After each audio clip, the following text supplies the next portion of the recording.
हमारे संत पिता फ्रांसिस के शब्दों में हमें जगाने के लिए, हमें हमारी सुस्ती से दूर करने के लिए और धार्मिकता की राहों पर लाने के लिए 40 काल ईश्वर की दया से हमें दिया जाता है।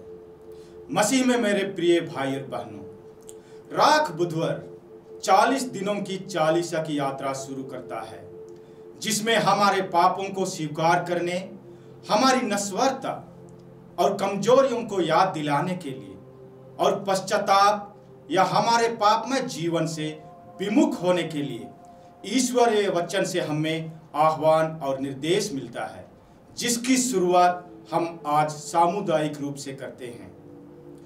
पवित्र 40 काल केवल कलीसिया द्वारा हम पर लगाए गए दायित्व को पूरा करने की अवधि नहीं है, बल्कि यह हमारे उद्धार के इतिहास के एक महत्वपूर्ण हिस्से की शुरुआत का प्रतीक है।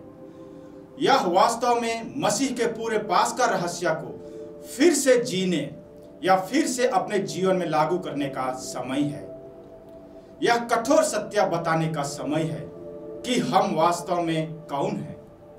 पाप के पश्चाताप की विषयों को अक्सर हमारे मंडलियों द्वारा काफी निजी और व्यक्तिगत रूप से समझा जाता है, और निश्चय ही यह राख बुधवार का एक पैमाना है।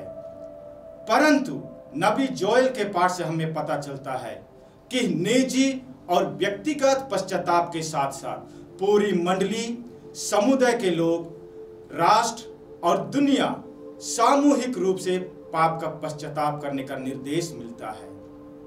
इसलिए आज के पाठ हमें 40 काल के महत्व को याद दिलाते हैं, जो हमारे राख बुधवार के उत्सव से शुरू होता है। भविष्यवक्ता नबी जोएल हमें उपवास, शोक और विलाप के माध्यम से पश्चाताप करने के लिए आह्वान करता है, जबकि संत पौलुस 40 काल को अनुग्रह का क्षण, अनुकूल समय और निश्चय ही उद्धार का दिन बतलाता है। इसलिए उन्होंने हमें मनुष्यों और ईश्वर दोनों के साथ मेल मिलाप करने के लिए इस समय का उपयोग करने की सलाह देते हैं। हमारे पहले पाठ की तरह सुसमाचार भिक्षा, प्रार्थना और उपवास जैसे महत्वपूर्ण गुणों की याद दिलाता है। सुसमाचार न केवल इन गुणों को उजागर करता है, बल्कि हमें यह भी याद दिलाता है कि हमें 40 काल का पालन विनम्रता के साथ करना है।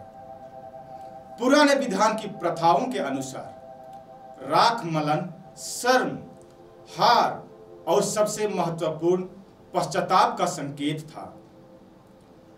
हम ईसाइयों के लिए इसका अर्थ इनसे कहीं अधिक है।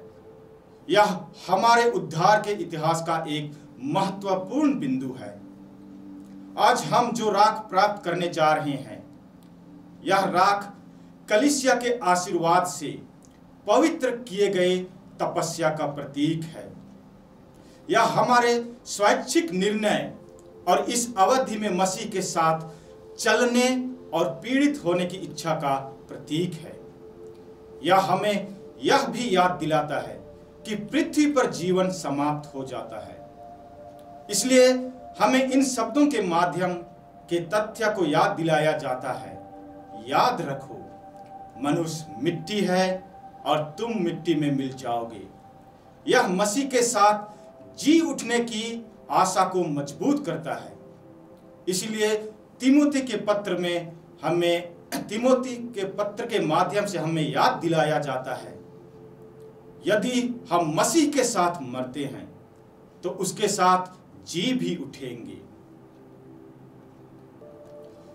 40 काल में हमें विशेष रूप से संस्कारों का अच्छा लाभ लेना चाहिए, जैसे मिस्सा बलिदान, क्रूस का रास्ता और पवित्र साक्रामेंट में योग्य रीति से भाग लेना चाहिए। हमें हमारे उद्धार के रहस्य का क्षण मालूम होता है। यह मेल मिलाप, उपवास, प्रार्थना और भिक्षा देने का समय है, जैसे कि आज हमारे पाठ हमें याद दिलाते हैं। बेशक हमें यह नहीं भूलना चाहिए कि यह समय हमें आध्यात्मिक और शारीरिक दोनों कार्यों को करने का एक बड़ा अवसर प्रदान करता है। हमें आध्यात्मिक जीवन में मजबूत होने के लिए अधिक अनुशासन, साहस, दृढ़ता, विश्वास और मन की शांति की आवश्यकता होगी। दूसरों की जरूरतों के प्रति अधिक संवेदनशील होने के साथ साथ हमें अपनी इच्छाओं के गुलाम से छुटकारा पाना है। हमें हमारे दिमाग को शुद्ध रखना है। हमें और अधिक उत्सुकता से दान देना है। दूसरों के प्रति निस्वार्थ प्रेम दिखाना है, जैसे यीशु ने हमें दिखाया है। हम ईश्वर के लिए उन्मुख जीवन जिए और उनकी आत्मा द्वारा सशक्त हो जाएं। हमारी असफलताओं और कमजोरियों को ईश्वर अपने प्रेम से प्रज्वलित कर देंगे यदि हम 40 काल का पालन पूरी ईमानदारी से करते हैं। तो आइए हम स्तोत्र ग्रंथ अध्याय 51 से प्रेरित होकर प्रार्थना करें। हे ईश्वर, हम पर दया कर, क्योंकि हमने पाप किया है। आमीन।